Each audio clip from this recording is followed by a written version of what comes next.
Hello, and welcome to Windows and Mirrors, a presentation of books that will inspire self-reflection and foster an awareness of new perspectives. I'm Donna Seaman, adult books editor at Booklist. Before we begin, I'd like to go over some technical details. The audience is in listen-only mode, but we welcome any questions you have.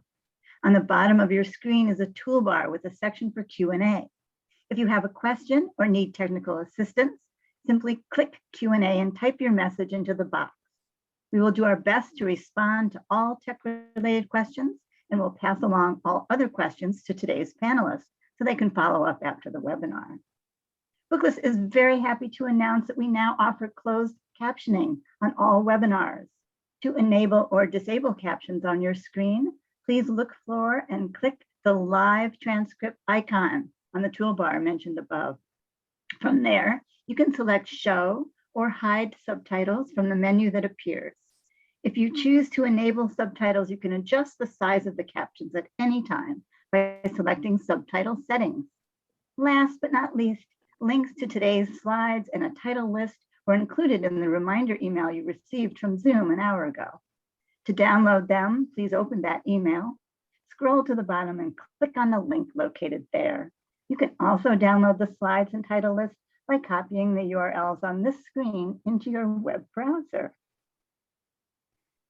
Today, we have the pleasure of hearing from Annie Mazes, Senior Manager, Adult Library Marketing at Workman Publishing, Caitlin Rubenstein, Senior Manager, Juvenile School and Library Sales and Marketing at Workman, Elise Levine, Sales and Marketing Director at Shadow Mountain Publishing, Ellen Whitaker, Marketing Associate at Bloomsbury, and Jason Wells, Marketing Director at Magination Press. First, we'll hear from the Workman Library team. Annie Mazes handles adult library marketing for all imprints at Workman Publishing Company. She also heads up ALMA, Adult Library Marketing Association Committee, does a great job. Some of her favorite titles include The Orphan Master's Son and Lady Pancake and Sir French Toast. After 10 years, Annie still can't believe she gets to book talk with librarians every day, #dream job. Caitlin Rubenstein lives in Waldwick, New Jersey with her 1-year-old son, Ellis, and her husband, Eric, who is a high school math teacher, and their pug, Louie. Caitlin is best described by her mother as a hokey pokey kid. She puts her whole self into everything she does. Thanks for being here, Annie and Caitlin. Take it away. Thank you, Donna. Hello, everyone. Thank you for joining us today. I am Annie Mazes. I handle all of our adult titles. If you have any questions, please feel free to reach out and get in touch. The first book I'm going to talk about, next slide, please, is Silence is a Sense by Layla Alomar. A young woman sits in her apartment in an unnamed English city, absorbed in watching across out the window at her neighbors. She's been traumatized into muteness after a long and devastating trip from war-torn Syria to the UK. And she really believes that she wants to sink deeper into this isolation that she's created for herself. But at the same time, she has started writing for a magazine under the pseudonym The Voiceless, trying to explain the refugee experience without sensationalizing it or revealing anything about herself. Gradually, as the boundaries of her world expand and as an anti-Muslim hate crime shatters the members of a nearby mosque, she has to make a choice. Will she remain a voiceless observer or become an active member of her community? This is Kuwaiti-American author Layla Almar's US debut, and she incorporates her expertise in Arab women's literature and PTSD into the story of a refugee's personal journey to investigate both how her protagonist suffers, but is also able to heal. Next slide, please. Folklore is a beautiful book. Elsa Park is a physicist at the top of her game. She's stationed at an international observatory in Antarctica, thousands of miles from the ghosts that have haunted her family her entire life. Literal ghosts, this is very heavily magical realism. But even the South Pole can't prevent her childhood imaginary friend from finding her. The reappearance of this ghostly apparition signals that the curse her mother told her afflicted the women of their line, who were doomed to repeat the narrative lives of their ancestors from Korean folklore, and whose story Elsa has desperately been trying to avoid and run away from her whole life. It's finally catching up with her. When tragedy strikes, Elsa must return to her childhood home and cultural lore that she rejected in favor of ambition and hard science. There, she grapples with a splintered family as she seeks long, elusive answers in the handwritten pages of her mother's dark folktales.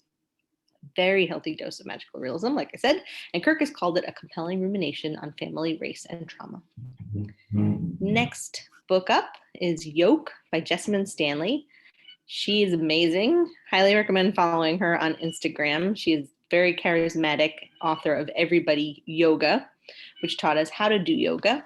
In Yoke, she takes us on a very provocative personal journey into what it means to practice yoga, the why of it. Jessamine writes about what she calls the yoga of the everyday, about finding within life's toughest moments the same flexibility, strength, and grounding energy that it is required to do all the very different challenging positions of yoga. In a series of deeply honest, very funny, gritty, thoughtful, and largely autobiographical essays, Yoga explores issues of self-love, body positivity, race, sex, sexuality, cannabis, and so much more through the lens of an authentic yoga practice. Library Journal gave Yoga a starred review. And my final adult title is The Last Nomad.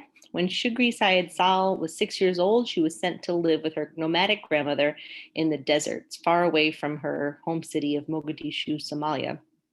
She left behind her house, her parents, her father's many wives, her many siblings, and she would become the last of her family to learn this once common way of life.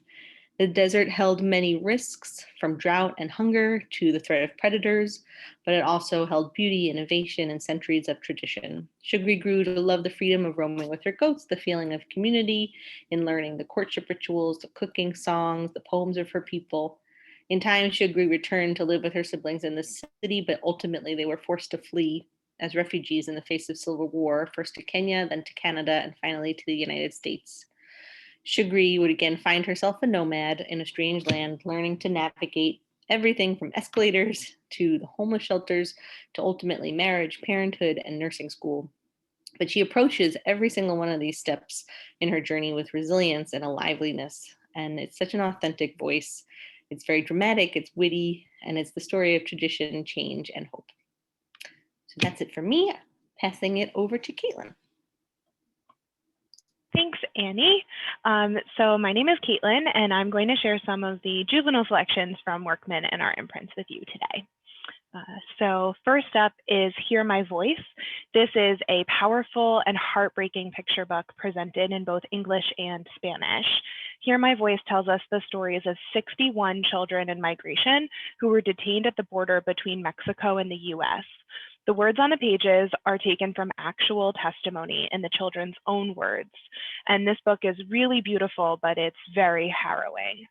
It's received 2 starred reviews so far. First from Kirkus, in Spanish and English, a devastating first-person account of children's experiences in detention at the southern US border, a powerful critical document only made more heartbreaking in picture book form. And then Publishers Weekly calls it, or says that the text unfolds simply but meaningfully, with the children's own words intertwined not as a single broad narrative, but in a harmonious array of voices, each with a unique story to tell. This is a heart-rendering but vital work. This book includes questions and things to think about while reading, as well as resources to help should you decide to take action. We have also created an educator guide, which is available on our website, and there were 17 different illustrators, including Caldecott medalist Juji Morales, Pura Belpré honor-winning illustrator Raul Gonzalez III, and many more who contributed to this beautiful book. Please do pick this one up. It's not only fantastic, but very much necessary. Next, we have How to Become a Planet. Nicole Melleby is back with her 3rd novel, which received a starred review from PW. They call it an acutely observed and authentically told tale. Even more fantastic reviews, such as from Kirkus, say that readers will find insight and compassion around setting realistic goals and navigating results that may not match initial expectations. It is a realistic, hopeful account of personal recovery and discovery. and Booklist describes it as a character-driven novel with a hopeful tone that will resonate with many tweens. How to Become a Planet is about Pluto, who always starts the summer with a trip to the planetarium. Summer is her favorite season, filled with trips to the Boardwalk Arcade, working in her mom's pizzeria, and celebrating her best friend's birthday. But this summer, none of that feels possible. This is a beautiful, sensitive, and relatable story that Pluto shares of her struggle with anxiety and depression. She navigates her way to the realization that even with a checklist that she's made full of things that she feels will help her get back to her old self again, that there is no old Pluto or new Pluto, that there's just her. Nicole's previous book, Hurricane Season, which was a Lambda Award finalist, and In the Role of Bree Hutchins, are also available now. Kids on the March. This book shares 15 powerful protests of kids speaking up and standing for what is right. From the March of the Mill Children in 1903 to the Strike for a Better School in 1951, to the most recent March for Our Lives, the Climate Strike, and Black Lives Matter. This powerfully told and inspiring look about how standing up for what you believe in can advance the causes of justice. It truly underlines that no one is too small or too young to make a difference. And lastly, for me, we have You Don't Have to Be Everything. In this book, 68 poets come together in a beautiful collection of poems for young women.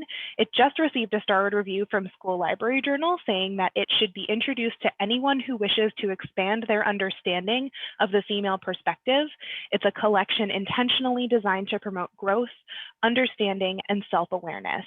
Buy it for the young women in your life and share it with the young men. Authors such as Maya Angelou, Elizabeth Acevedo, and the first poet laureate for the youth, Amanda Gorman, and many more share poems addressing the complex feelings of coming of age.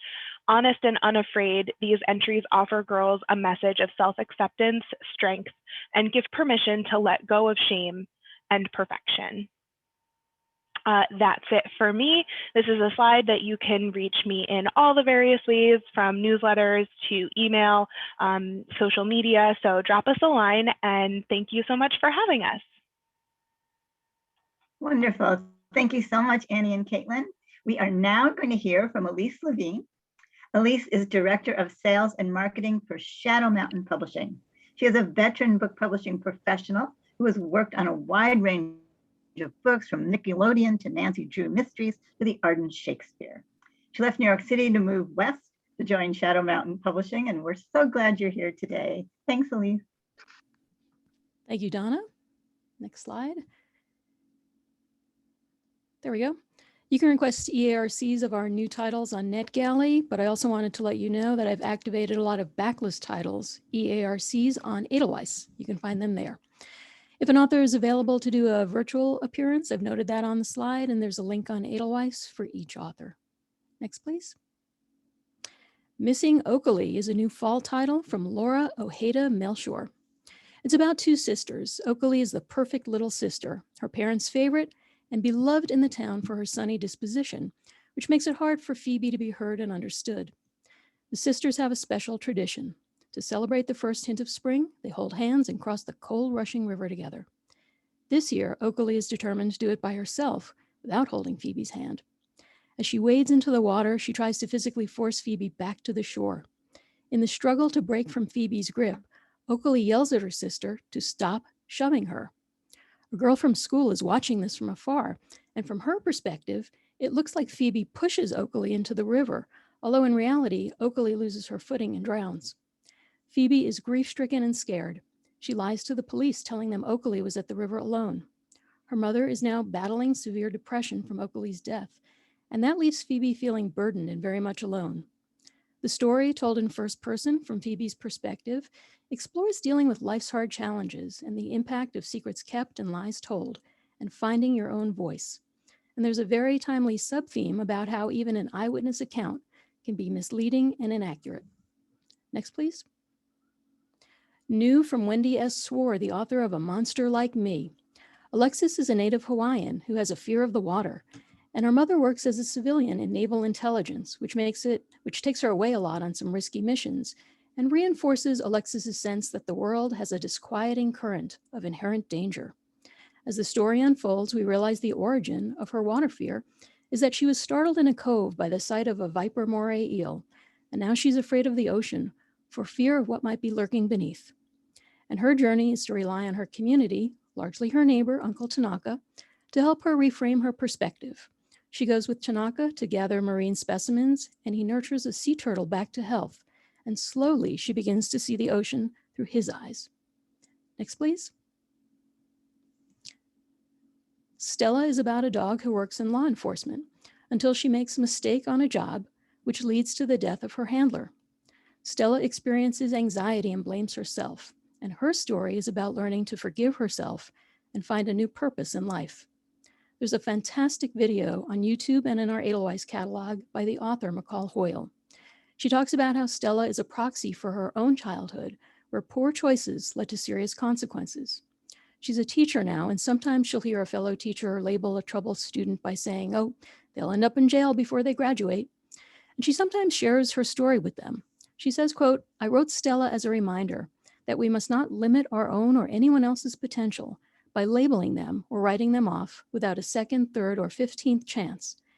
If we learn that mistakes are part of life and use those mistakes for personal growth, we'll improve our lives and might even make the world a better place in the process," unquote. Next, please. Here's a look at some recent titles. Real is based on the true story of one of the co-authors, Peyton Goddard. It's about a girl with non-speaking autism who wants to go to a public school and must overcome the challenges and objections of students and their parents who don't understand autism and want her sent away to a special ed school where she's had bad experiences. There's a PDF, Tips for Inclusion, from the authors, which you can find on Edelweiss. Next, please. Fantasy is all about the hero's journey, leaving the ordinary world and going to a faraway quest, which is really about insight and personal growth. As Joseph Campbell said about the hero's journey, the cave you fear to enter has the treasure you seek.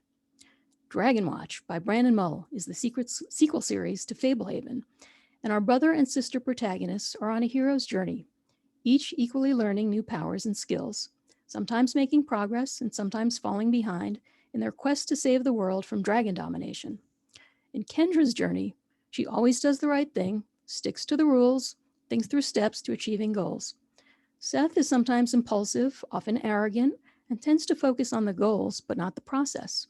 And we see this play out side by side as the series progresses. Just out this month is Legend of the Dragon Slayer, which is a visual discovery of the first ever origin story of Dragon Watch. It has character insights from author Brandon Mull and clues to the series finale, Return of the Dragon Slayers, which will be out in late October. And coming in August is a new fantasy by Frank L. Cold called Champion's Quest, about a bunch of kids who see a weird curiosity shop in town, and the window display proves far too tempting. So they go in to explore, and that transports them from their town in West Virginia straight into a role-playing game, something like Dungeons and Dragons, where they have to overcome their real-world vulnerabilities to outwit and outplay their game foes. The main characters are racially and ethnically diverse and represent a wide range of life experiences. The two boys are foster kids living in a group home, and one suffers from panic attacks. Next, please. Moving on to picture books, A Child of God conveys a comforting message from Black parents to their children who see visual representations of their Christian faith, but question what it means when they don't see their skin color, their physical features, or their gender portrayed. In soothing verse, the father reminds his children that pictures of faith, such as angels, were drawn by someone, and encourages his children to draw their own pictures so angels look like all of us. This is a gentle but highly impactful way to introduce how pervasive lack of representation is in our culture and how it affects the BIPOC community. It makes reference to Christian faith, but there's no scripture in the text. Next, please. Ming's Christmas Wishes is a story about Chinese immigrant experience in Northern California in the 1930s, as Ming is torn between American culture, which she loves, but where she faces open bigotry, and her mom's insistence on traditional Chinese culture at home. Let me quote the caption from the illustration on the bottom left. This is Pops speaking to Ming. "I was 14 when I came from China. I worked with my father in San Francisco. When there was trouble, he brought me to this mountain. Here," he said, "we are not foreigners. Here we are men, a small part of nature's greatness." This is a great title to better understand the wounds of past injustices, to explain our current racial divisions. Next, please. Smarter Than a Monster is a picture book by Brandon Mull, which teaches kids good social habits and how to cope with their fears using humor. This is a timely book for kids as they encounter our post-pandemic world. Next, please. She Stood for Freedom is the story of a white Southern teenager who found herself on the front lines of the civil rights movement in the 1960s, Joan Trumpauer Mulholland. This is a powerful story of social activism, of people willing to go to jail and risk their lives for the greater cause of ensuring the rights of Black citizens to live in and fully participate in our democracy with equality under law. There's a reader's guide to this book on Edelweiss. Next, please. Shadow Mountain is a clean content publisher for our kids and YA titles, meaning no drugs, sex, violence, or foul language. But the teens in our stories are in the real world, experiencing at times overwhelming emotional pain.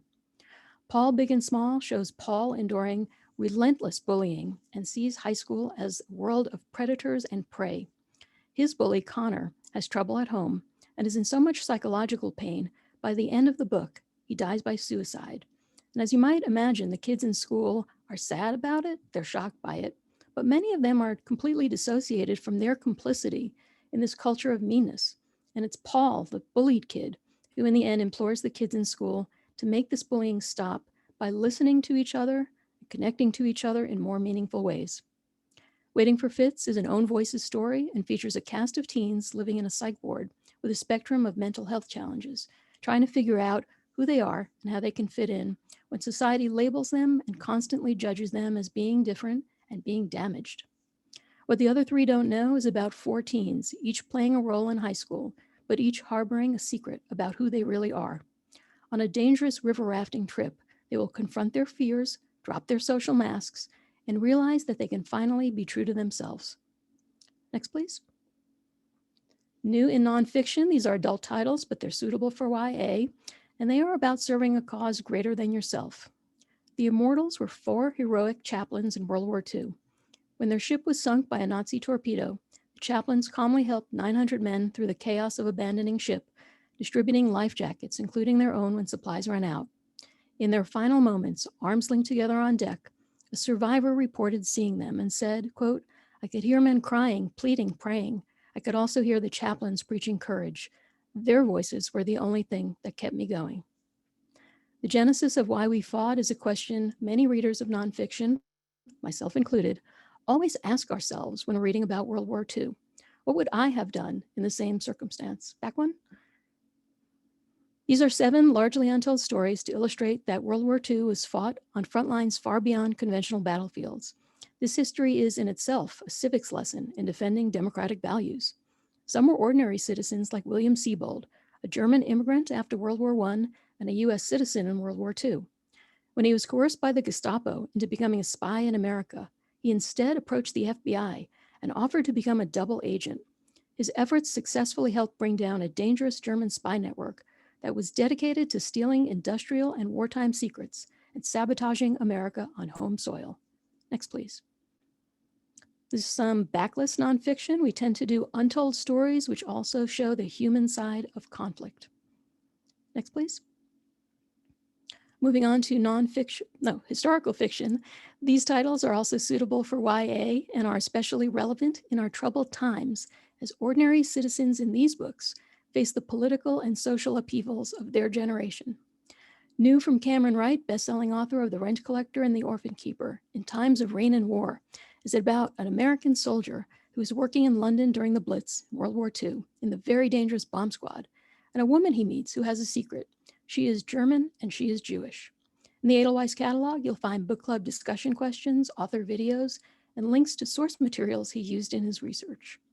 Beyond the Lavender Fields takes place on the eve of the French Revolution, as the 2 protagonists represent both sides of the conflict, the aristocracy who want to maintain the feudal system of privilege, and the workers who want to dethrone their king and create a democratic French Republic. Next, please. The Slow March of Light is a 1961 Cold War drama about an American spy undercover in East Germany and a West German woman who joins a spy network to help smuggle East Germans to democratic West Germany and freedom. It's told in alternating chapters. Bob, on whose real-life story this novel is based, is doing his duty as a drafted soldier, and when suspected of photographing military targets, he is sent to a German prison where he is tortured. Louisa works to free her countrymen, including her grandmother, by smuggling in fake IDs and making daring escapes in underground tunnels. This author, Heather B. Moore, is particularly adroit in conveying the horrible, oppressive East German police state and the emotions of citizens willing to risk their lives and take desperate actions for a chance at freedom in the West. Next, please. Finally, I'm including Proper Romance because they are also a snapshot in time of women's social history when finding a suitable husband determined a woman's lot in life. Our Proper Romance titles are clean content, so they are suitable for all ages. These are not bonnet romances. There's no inspirational content at all. There's all the longing and passion and desire you'd want in romance, but there's no onstage sex. Next, please. Our titles are also sold as ebooks to libraries on popular platforms using both the purchase and circulation pricing models. Thank you. Back to Donna. Thank you, Elise. So much to think about. And now it is my pleasure to welcome Ellen Whitaker. Ellen is a marketing associate at Bloomsbury Publishing, where she has worked for over 4 years. A graduate of the Columbia Publishing course, she previously worked at Workman Publishing and as a bookseller at Sundog Books in Florida. A native of Mississippi, she is currently based in her hometown of Vicksburg. Welcome, Ellen. Hello, thanks for having me. So as Donna said, my name is Ellen Whitaker and I will be presenting for Bloomsbury today. I have created an ARC request form, which its link is on the last slide, but Grace will also include it in her follow-up email to all of you. And of course, you're welcome to email me. To note, I have indicated which books are available on NetGalley and Edelweiss on each slide. The ones that don't have them on there, they'll just be up at a later time. They're just not there yet. Okay, so the next slide, please. All right, The Second by Carol Anderson. I'm so thrilled to tell you about The Second by Carol. Her first book, White Rage, had incredible success. It found a whole new readership in 2020 and 2021, and this will be bigger. It is the perfect match of subject and author and feels incredibly urgently relevant. The Second refers to the Second Amendment. As Carol points out, regardless of which legal interpretation of the Second Amendment is invoked, whether the individual's right to bear arms or the collective right to a well-regulated militia, each has been used against Black Americans since it was codified. Unlike the other amendments in the Bill of Rights, the inherent flaw in the Second Amendment is that its primary function from the beginning was to curtail Black Americans' rights. The Second is neither a pro-gun nor anti-gun book. The lens is the citizenship rights and human rights of African Americans. In the book, Carol makes the case as clearly and arguably as she did in White Rage that the problem in the end is that the Second Amendment is ultimately not about guns, but anti-Blackness. Next slide, please. Wild Souls. Emma Maris is an acclaimed environmental writer, and her book, Wild Souls, is a groundbreaking and provocative new vision for our relationships with and responsibilities toward the planet's wild animals. Emma tells the affecting and inspiring stories of animals around the globe, and she offers a companionable tour of philosophical ideas that may steer our search from sustainability and justice in the non-human world. Revealing just how intertwined animal life and human life really are, Wild Souls will change the way you think about nature and our place within it. Next slide, please. Chase Me to My Grave. This one will publish in hardcover in August. Sadly, the author, Winfred, passed away at the age of 75 in April. He had an incredible obit in the New York Times focusing on his ability to turn painful memories into beautiful art, if you want to take a look at that. About the book, Winfred grew up in a family of Georgia field laborers and joined the civil rights movement as a teenager. He was arrested after fleeing a demonstration, survived a near lynching at the hands of law enforcement, and spent 7 years on chain gangs. During that time, he met the undaunted Patsy, who would become his wife. Years later, at the age of 51, and with Patsy's encouragement, he started drawing and painting scenes from his youth using leather tooling skills he learned in prison. Chasing Me to My Grave is a searing memoir in prose and painted leather that celebrates Black life and summons readers to confront painful and urgent realities at the heart of American society and history. Next slide. In Kill Temper, from the authors of This Is Happiness and Her Name is Rose, a memoir of life in rural Ireland and a meditation on the power, beauty, and importance of the natural world. 35 years ago, when they were in their 20s, Noel and Christine made the impulsive decision to leave their lives in New York City and move to Christine's ancestral home in the town of Kiltumper in rural Ireland. In the decades that followed, the pair dedicated themselves to writing, gardening, and living a life that followed the rhythms of the earth. In 2019, with Christine in the final stages of recovery from cancer and the land itself threatened by the arrival of Torrens just one farm over, Noel and Christine decided to document a year of living in their garden and in their small corner of a rapidly changing world. Proceeding month by month through the year and with beautiful seasonal illustrations, this is the story of a garden in all of its many splendors and a couple who have made their life observing its wonders.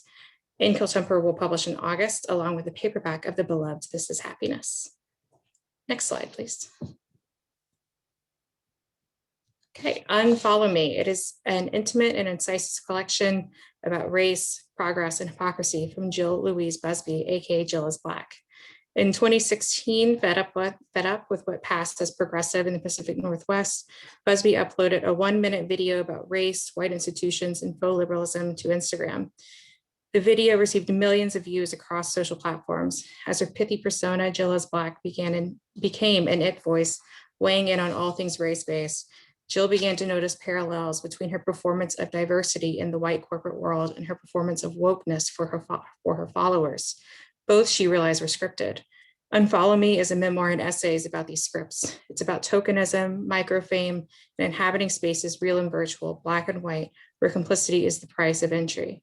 Busby's social commentary manages to be both wryly funny and achingly open-hearted as she recounts her shape-shifting moves among the subtle hierarchies of progressive communities.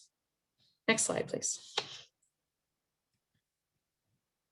Okay, so can we talk about Israel? Can't you just explain the Israel situation to me in like 10 minutes or less? This is the question Daniel Sokach is used to answering on an almost daily basis as the head of the New Israel Fund, an organization dedicated to equality and democracy for all Israelis, not just Jews. Can we talk about Israel as the story of Israeli-Palestinian conflict grappling with the centuries-long struggle between two peoples?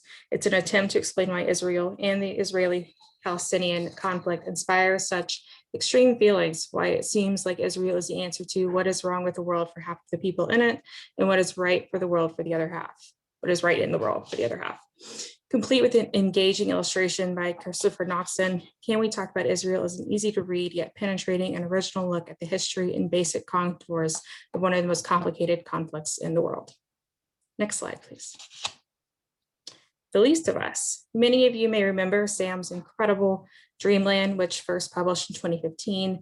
Sam traveled from Mexico to main streets across the US to create Dreamland, which was a groundbreaking portrait of the opioid epidemic that awakened the nation. And now he has a searing follow-up that explores the terrifying next stages of the opioid epidemic and the quiet yet ardent stories of community repair. Quinones was among the first to see the dangers that lay ahead, synthetic drugs and a new generation of kingpins whose product could be made in blenders. In fentanyl, traffickers landed a painkiller 100 times more powerful than morphine. They laced it into cocaine, meth, and counterfeit pills to cause tens of thousands of deaths at the same time as Mexican traffickers made methamphetamine cheaper and more potent than ever, creating, Sam argues, loss of mental illness and a surge in homelessness across the United States. Amid a landscape of despair, Quinones found hope in those embracing the forgotten and ignored, illuminating the striking truth that we are only as strong as our most vulnerable. Weaving analysis of the drug trade into stories of humble communities, The Least of Us delivers an unexpected and awe-inspiring response to the call that shocked the nation in Sam Quinones' award-winning Dreamland. Next slide, please. The Farmer's Lawyer, the unforgettable true story of a young possible legal battle to stop the federal government from foreclosing on thousands of family farms. In the early 1980s, farmers were suffering through the worst economic crisis to hit rural America since the Great Depression. Land prices were down, operating costs and interest rates were up, and severe weather devastated crops. Instead of receiving assistance from the government as they had in the 1930s, these hardworking family farmers were threatened with foreclosure by the very agency that FDR created to help them. Desperate, they called Sarah Vogel in North Dakota. Sarah, a young lawyer and single mother, listened to farmers who were on the verge of losing everything, and inspired by the politicians who had helped farmers in the 30s, she naively built a solo practice of clients who couldn't afford to pay her. Sarah began drowning in debt, and soon her own home was facing foreclosure. In a David and Goliath legal battle reminiscent of a civil action or Aaron Brockovich, Sarah brought a national class action lawsuit, which pitted her against the Reagan administration's Department of Justice and her fight for family farmers' constitutional rights. It was her first case. A courageous American story about justice and holding the powerful to account. The farmer's lawyer shows how the farm economy we all depend on for our daily bread almost fell apart due to the willful neglect of those charged to protect it. Next slide, please. When I Grow Up. From the prize-winning author of 3 Escapes of Hannah Arendt, a stunning graphic narrative of newly discovered stories from Jewish teens on the cusp of World War II. When I Grow Up is New Yorker cartoonist Ken Kronstein's new graphic nonfiction book based on 6 of hundreds of newly discovered, never before published autobiographies of Eastern European Jewish teens on the brink of World War II, found in 2017, hidden in a Lithuanian church cellar. These autobiographies, long thought destroyed by the Nazis, were written as entries for 3 competitions held in Eastern Europe in the 1930s, just before the horror of the Holocaust forever altered the lives of the young people who wrote them. In When I Grew Up, Kronstein shows us the stories of these 6 young men and women in riveting, almost cinematic narratives, full of humor, yearning, ambition, and all of the angst of the teenage years. It is as if half a dozen new Anne Frank stories have suddenly come to light. He frames the book with a dramatic story of the document's rediscovery, beautifully illustrated, heart-wrenching, and bursting with life. When I Grew Up reveals how the tragedy that is about to befall these young people could easily happen again to any of us if we don't listen to the voices from the past. Next slide, please. Okay, The African Lookbook. This one came out in January, but it's such a beautiful book that we just keep talking about it. So to briefly highlight it, African Lookbook is an unprecedented visual history of African women told in striking and subversive historical photographs and features forward by Jacqueline Woodson. It received incredible praise at publication from major media outlets, including the New York Times Book Review, and it was selected as a USA Today must read for Black History Month pick. Next slide, please. Okay, and then it's difficult to not mention Jesmyn Ward with the Windows and Mirrors theme. So here are 2 of her backlist titles. Salvage the Bones, which many of you know, won the National Book Award. In it, Jesmyn delivers a gritty but tender novel about family and poverty in the days leading up to Hurricane Katrina. And then Men We Reaped. It's a memoir and was named one of the best books of the century by New York Magazine. In it, Jesmyn contends with the deaths of 5 young men dear to her and the risk of being a Black man in the rural South. Next slide, please. Okay, so thank you so much for attending today's webinar and always for supporting our books. Again, there is a link to the request form. It's shown right there, but no worries if you can't jot it down. It will be emailed to all of you. And of course, feel free to email me directly at ellen.whitaker@bloomsbury.com. Thank you so much. Thank you, Ellen. Another strongly curated group of books. I'm really enjoying this program. And I'm thrilled to welcome Jason Wells. Jason is the marketing director for books at the American Psychological Association, including Magination Press children's books.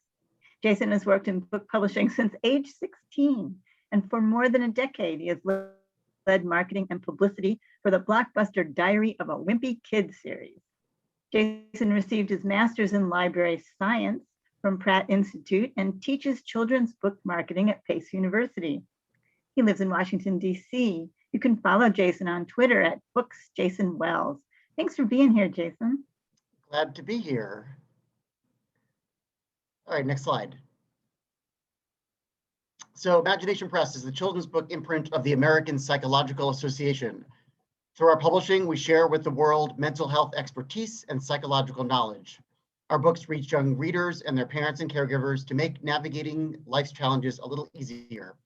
It's the combined power of psychology and literature that makes our books special. All of our books are either written and or vetted by psychologists. It really is our calling card. I like to think of it as the APA's seal of approval on our content. Next slide. And first up, this is a spring title called Pockets Full of Rocks. It's a really, really sensitive book with uplifting illustrations about parental depression, as a father describes it to his daughter as feeling like his pockets are full of rocks. It answers some common questions kids will have about depression and hopefully make some kids' lives easier as they navigate depression with their parents. Next slide. Another great book, This Is Home for a While, which got a star review in School Library Journal. This is about Calvin going to his latest foster care home, and he's pretty sure it's not going to work out. It's going to be miserable like all the rest. But his host this time engages him in a different way, lets him let his frustrations out, and they come to a new understanding. And he thinks he might actually be home for a while. Really sweet, uplifting book about the foster care experience for kids. Next slide. Too Shy to Say Hi. This is a great book for kids who might be home for a while, not seeing their friends during COVID. A girl is at home. She's very comfortable with her pets and in her home environment, but when she goes out, she gets very shy. So she has to work with her mother and her family on becoming a little less shy and being able to get back into school and make friends. So really great tale for kids who might be a little bit apprehensive about going back to school after being home for a while. Next slide. The Not So Scary Dog. This is a rhyming text about a boy who is afraid to go to his friend's birthday party because his friend has a dog, and he has all these machinations in his head about the dog being scary, the dog being ferocious, the dog being fierce. And his mother teaches him that exposure therapy can help him get better. So she takes him to the park to meet dogs. They go and meet puppies. They do a variety of techniques to get him acclimated to dogs, and he is actually able to go to the birthday party after all. So while it's a great story about dogs in general, it's also great just for other types of exposure therapy that are out there. Next slide. All right, Something Happened in Our Park, Standing Together After Gun Violence. In 2018, we published Something Happened in Our Town, which went on to be a New York Times, IndieBound #1 bestseller. It's on the ALA banned books list and seen on national media. Something Happened in Our Park is standing together after gun violence. So a shooting happens in a local park, and a boy and the community have to come together and figure out where they go next. This is a hopeful story. It's a very timely story. We hope that you're able to get it out to your communities that really need content like this. And this is written by 3 psychologists. All right, some of you may know Jacob. His first book, Jacob's New Dress, was on the ALA's banned book list. Last year, we published Jacob's Room to Choose, which got some really great praise. And now there's Jacob's school play starring he, she, and they. Jacob and his classmates are putting on a play, and the new character for this series called Ari explains to them that he's a they. Jacob has never met a they before, and the teacher leads a really engaging discussion about non-binary terms and pronouns.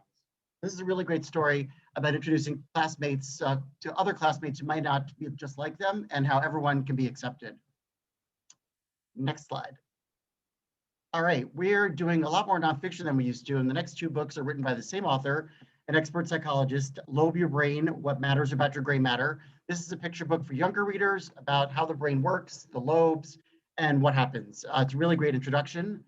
And then the next book, next slide, is a longer introduction to the brain for middle grade readers with a lot more diagrams, engaging activities, the Lobe Lab, lots of really fun things for middle grade readers to latch onto. And if we go to the next slide, we have Psychology for Kids, The Science of the Mind and Behavior. This is a landmark new book for middle grade readers that really explains what psychology is, what our relationships are, what is intelligence, emotions, why can't you tickle it? Like, why can't you, what does the editor always say? Why can't you tickle yourself? No, I forgot what she said, sorry. But all sorts of fun things about the body that are controlled by psychology and the mind. So really great nonfiction title for libraries and classrooms. We'll go to the next slide. This is the Homework Squad's ADHD Guide to School Success. A really great resource for kids with ADHD, uplifting chapters about writing, doing math, memorization, listening, and concentration. And they have these really fun team of diverse kids who are leading readers through this nonfiction book. And then next slide. This is the latest book in our Feel Better series. So this is a Feel Better book for little sports. In rhyming text, it helps kids learn what sportsmanship is, what being on a team is, having teammates, about winning and losing, a really great introduction to everything about sports. This series is really fun. The one before this was for little poopers. We have for little tears, for tempers, and worriers. So this is a really helpful self-help book for kids. We'll go to the next slide.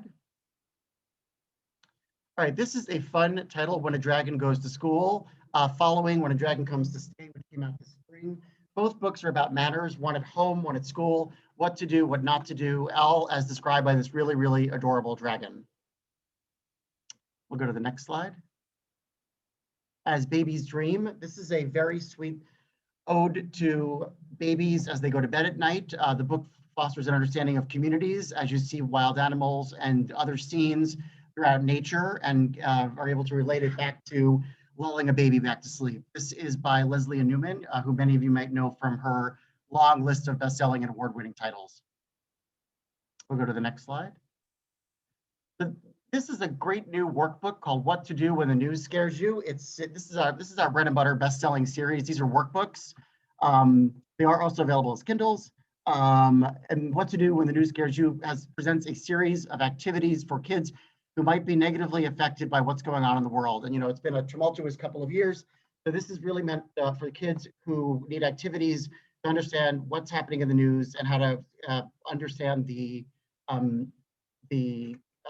techniques on feeling better about what's happening around them in the world. We'll go to the next slide. Stitch by Stitch, Cleve Jones and the AIDS Memorial Quilt. This is a biography of Cleve Jones, who was the architect of the AIDS Memorial Quilt under the direction of Harvey Milk in San Francisco. It chronicles his life from rural America, where he didn't feel he was accepted, to his life in San Francisco, and includes extensive back matter on the history of the quilt. We're also giving, this covered not of the burst, but also be a portion of the proceeds given to the AIDS Memorial Quilt nonprofit that's out there. So a very engaging biography. It's by Rob Sanders, who has a number of really great LGBTQ books out there. We're glad to get them on our list. Next slide. They're So Flamboyant. I did not put the full catalog copy here, but if you have a chance to read it, it is one of the most fun ones I've ever written in my life. It's about all these different types of birds in a neighborhood, and finally these flamingos move in and all their feathers get ruffled.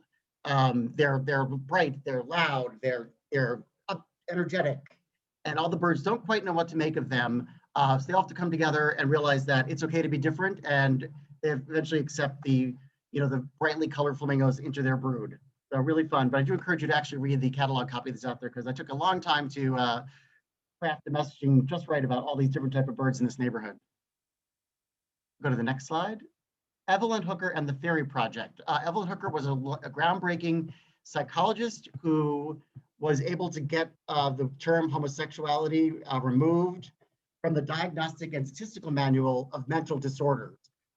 She's a groundbreaking psychologist who was also a poet. This book is by Gail Pittman, who won the Stonewall Award for this day in June. And what Gail has done here is both nonfiction coupled with original poetry to represent the essence of Evelyn Hooker and who she was. Really thrilled to have this book on our list. And we'll go to the next slide. Find Your Fierce. This is part of our new nonfiction for teenagers. So this is about social anxiety. It presents a bunch of activities that teens can do to help themselves deal with it and be able to really function well in society. So really great cover on this one, and again, teen nonfiction. We'll go to the next slide. And this is All the Feelings Under the Sun, How to Deal with Climate Change. This is again a book for teens. It's got timely activities to help teens work through their anxieties and feelings about climate change. It's got text, it's got activities, and information about climate crisis, and gives teens tools to manage their anxiety and work towards making change. Go to the next slide. All right, so I'm done with our book presentation a little bit early. If you have not seen our website, Magination Press Family, it is a free content website with every week we put new content up with information written by our authors and other experts on anxiety and mindfulness for kids and teens. So I encourage you to sign up for our newsletter. We also have story times of some of our picture books that get really great usage and are available to use for free as well. And I think that's my last slide. And my information is here. Feel free to reach out to me at any time. Follow me at Books Jason Wells and visit Magination Press Family and Magination Thank you all for attending today. Well, all right. Thank you so much, Jason. Really appreciate that. And a big thank you to all of our today's wonderful panelists for this thoughtful, sensitive, and supportive program. And you can see their names here. Tomorrow, all attendees will receive an email containing links to today's slide presentation, the title list, certificate of completion, and video recording. For more about Booklist webinars, be sure to visit booklistonline.com/webinars, where you can view archives of past programs and register for upcoming ones like those that you see here. Did you know that registration for ALA's virtual annual conference and exhibition is now open, taking place between June 23rd and June 29th? This year's conference will feature some amazing speakers, lots of educational programming, and opportunities to connect with colleagues and librarians everywhere. Please visit https://2021.alaannual.org for more details. For even more library love, and I do love to say library love, including tips on reader's advisory and collection development, the scoop on new and forthcoming books, and interviews with authors and librarians, tune into our Shelf Care podcast at soundcloud.com/shelfcare. Not yet a subscriber? Well, why not? Pair the print reading experience with the convenience of online access at booklistonline.com and lock in your print, online, digital, and tremendous archival access by taking advantage of this special webinar offer to get all that for Booklist for only $75. We so appreciate your support. Thank you for joining us for today's very special webinar. One more thank you to our wonderful sponsors, Workman Publishing, Shadow Mountain Publishing, Bloomsbury, and Magination Press. This concludes today's webinars. Be well, everyone.